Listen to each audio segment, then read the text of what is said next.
Alright, welcome back, ladies and germs. Today I'm going to be taking apart this Cisco Linksys 83000 router. No.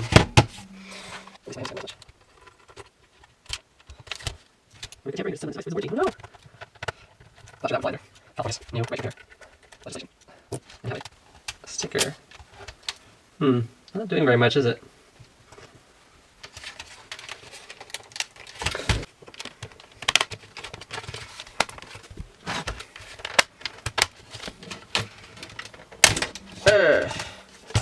Perhaps a little too positive on that, but you get the idea.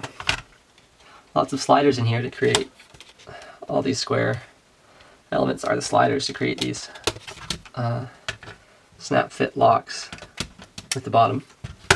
We've got the main buttons, well, main button singular, and that's a heat staked or ultrasonically welded probably button with just plastic flexures. I can probably snap it off.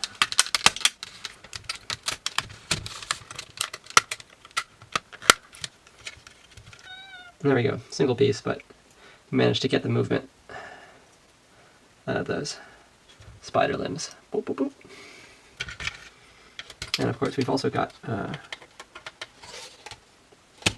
this kind of plastic light diffuser material. Small, but these are the front LEDs that correspond to the different symbols lighting up.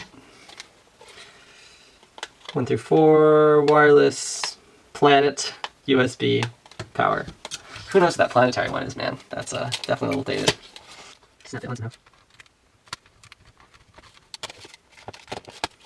For some reason I need to. Right here. Hold on, where is the power? Oh, I'll just be able to brute force it. Maybe it does install from the top, huh? Kind of feels like it does. Yeah, you've got 5 sets of snaps here. And that just pushes in from the top. So they've managed to reduce the complexity of that component, I suppose, or make this installation easier somehow. Checking to see if this is a direct over mold. It looks like it is, yeah. So these two different plastics are molded directly together, so the complexity of that would be pretty crazy on a larger part like this, so they've opted to have a separate insert instead.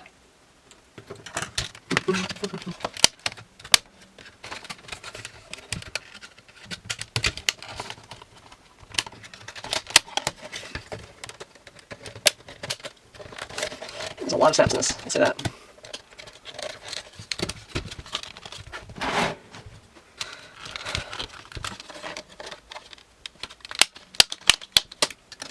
Thanks. That is a very positive. I see. You can actually access these.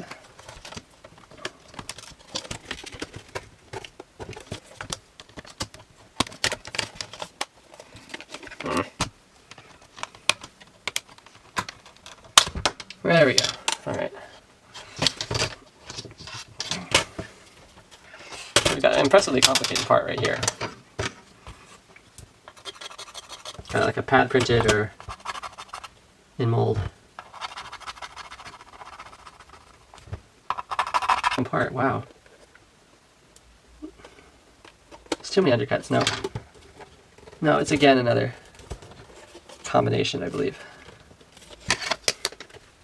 There we go. That shows it a little better. Oh.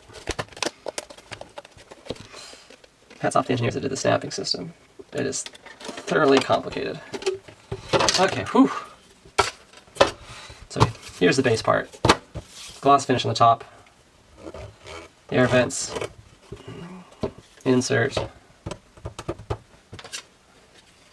Interestingly, you can see this dives down to cup the front but stand off in the back, which is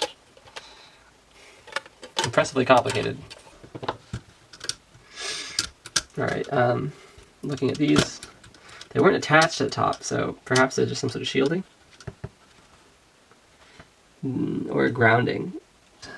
Perhaps it's some sort of antenna access, although I don't think so. Let's see, have any other screws. Surprisingly few minute fasteners. Lots of little dudes and dads.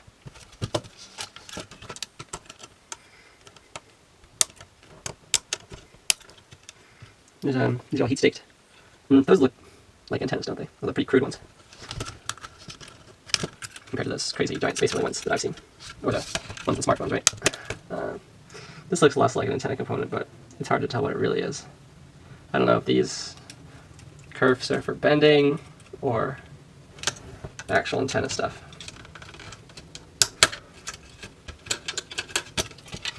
Okay, so that's the whole board there. Actually, a very reasonable disassembly process. You can see plenty of tool marks left over from the machining of this mold on the inside. They didn't bother to do any finishing.